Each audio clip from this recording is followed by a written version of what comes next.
The most evil federal tax you can pay. And notice I say federal because this is not property tax, because property tax is not for the federal government, state government. All right.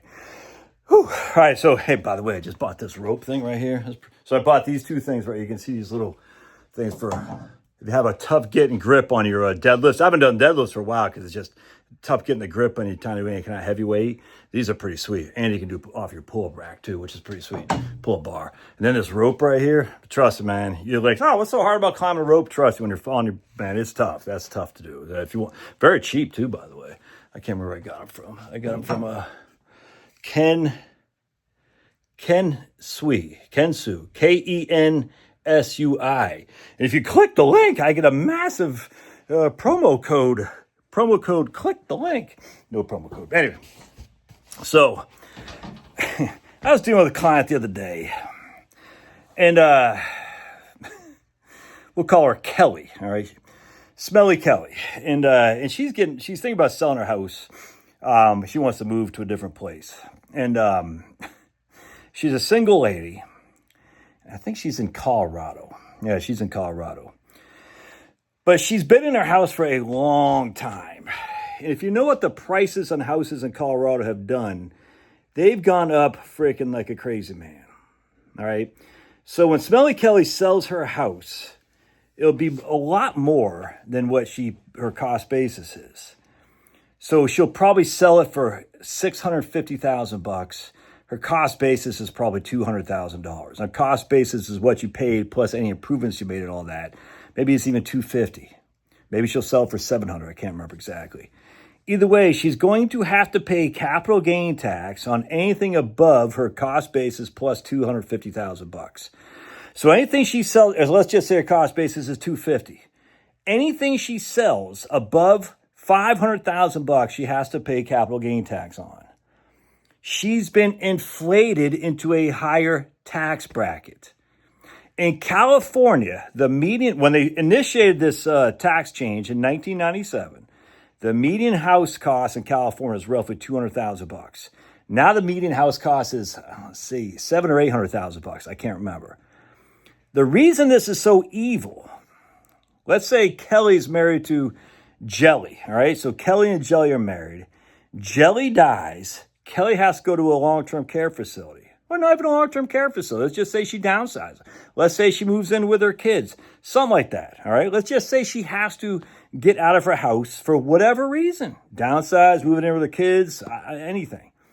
She sells that house that her and her husband bought in 1997 for $200,000, and let's just say they put $100,000 improvements in it, $300,000. Now she sells it for $800,000. She'll have now a capital gain she has to pay tax on, $250,000, and she has to pay it in this year. From what? A phantom gain. It's all inflation. That's all it is. This is evil stuff. This is how the income tax used to be. The income tax used to be inflated into a higher tax bracket. Because, you're making more money because inflation. The tax brackets weren't adjusted for inflation. And I think it was Reagan who put that in place in his 82 Tax Reform Act. We had TEFRA. Well, TEFRA is 86, TRA is 82, or vice versa. I can't remember. But Reagan put that in to inflate, I'm almost positive Reagan, to inflate the tax brackets. Before that, you could be, with inflation, it was putting you into a higher tax bracket by nothing more than the fact that your income is rising with the level of inflation. So now you're in a 15%, now you're in a 20%, now you're in a 25%, whatever it was, back in the 60s and 70s. It's freaking evil. I think even back in the 50s. I've done videos on this. I just can't remember. But so it's even worse because my grandma and granddad, they bought a house in Los Altos, California, I don't know, in the 1970s or something like that. I can't remember. And this is before Los Altos, California was, Silicon Valley near. I mean, it was before all that stuff. I mean, I know they were doing, HP was doing the garage, I don't know, AMD or something like that. I get all that. But this is before is what it is now.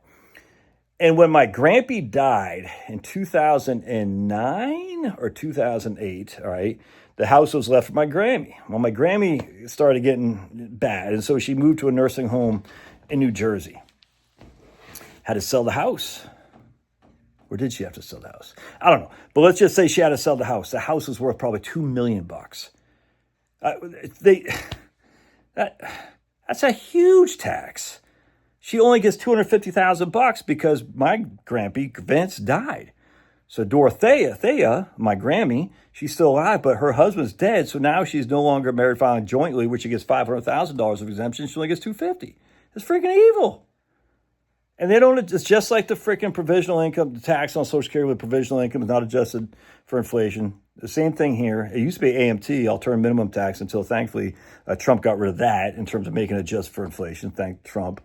It used to be IRMA. Remember, Obama didn't want IRMA inflated with taxation. So more and more people get into higher and higher IRMA brackets just because of inflation. It's freaking evil, dude.